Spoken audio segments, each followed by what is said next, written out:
Today's book that I'll be narrating and animating is Chance's Folly by Zilmok Golg. This book is set 200 years in the past, in Morrowind, so I'll be adding a Nordic element to the story and bringing it up to modern times. I hope you enjoy this book. I would appreciate it if you like the video and subscribe to my channel. Thank you.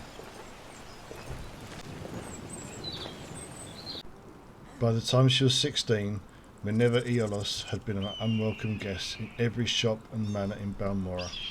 Sometimes she would take everything of value within, other times it was enough to experience the pure pleasure of finding a way past the locks and traps.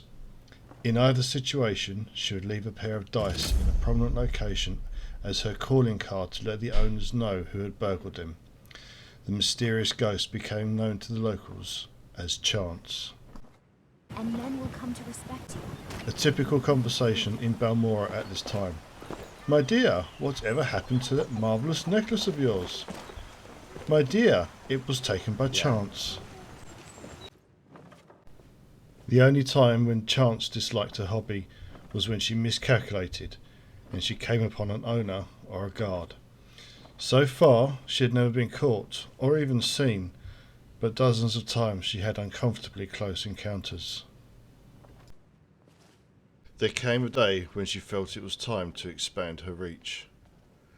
She considered going to Vivek or Nissis, but one night at the Eight Plates she heard a tale of the Heron Ancestral Tomb, an ancient tomb filled with traps and possessing hundreds of years of the Heron family treasures. The idea of breaking the spell of the Heron tomb and gaining the fortune within appealed to Chance, but facing the Guardians was outside of her experience. While she was considering her options, she saw Ulster Moresby sitting at a table nearby, by himself as usual.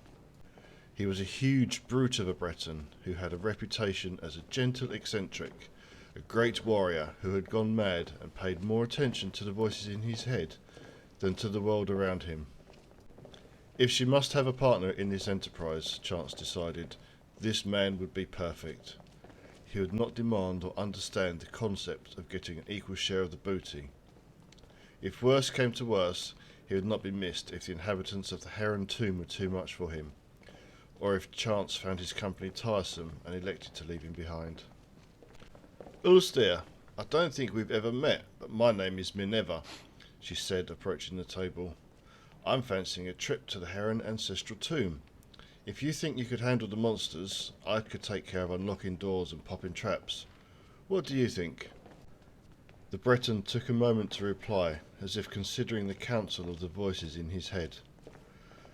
Finally he nodded his head in the affirmative, mumbling, Yes, yes, yes. Proper rock, hot steel, kiting, walls beyond doors, 53, 2 months and back." "Splendid," said Chance, not the least put off by his rambling. "We'll leave early tomorrow." When Chance met Ulster the next morning, he was wearing chitin armour and had armed himself with an unusual blade that glowed faintly of enchantment. As they began their trek, she tried to engage him in conversation, but his responses were so nonsensical that she quickly abandoned the attempts.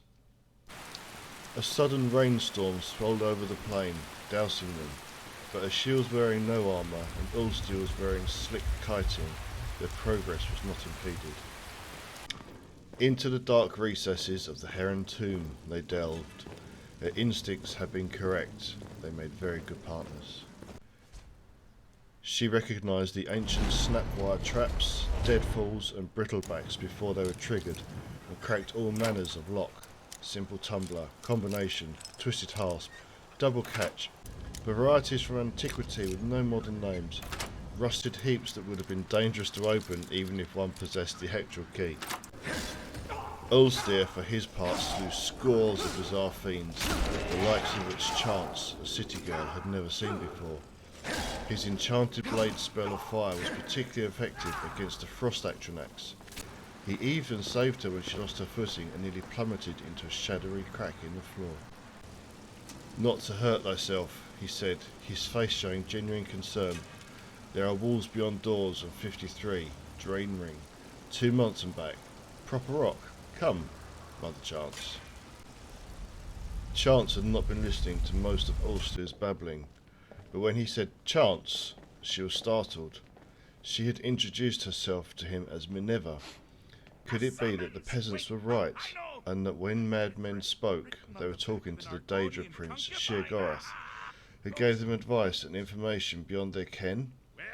Or was it rather, more sensibly, that Ulster was merely repeating what he heard tell of in Balmora, where in recent years, chance had become synonymous with lockpicking?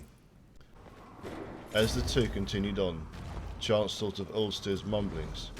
He had said chitin when they met, as if it had just occurred to him, and the chitin armour that he wore had proven useful. Likewise, hot steel. What could walls beyond doors mean, or 2 months and back? What numbered 53? The notion that Ulster possessed secret knowledge about her and the tomb they were in began to unnerve Chance. She made up her mind then to abandon her companion once the treasure had been found. He had cut through the living and undead guardians of the dungeon. If she merely left by the path they had entered, she would be safe without a defender.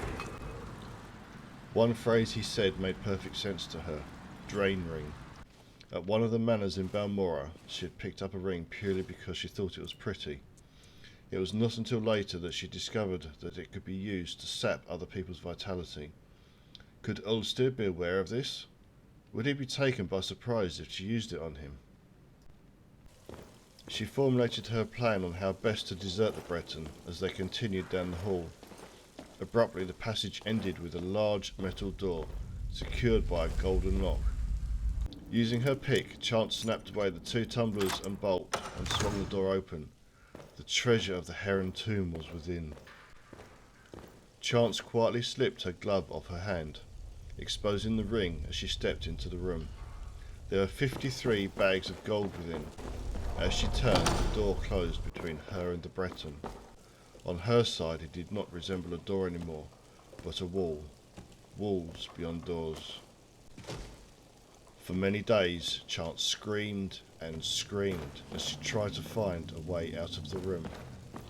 For some days after that, she listened dully to the laughter of Sheogorath within her own head.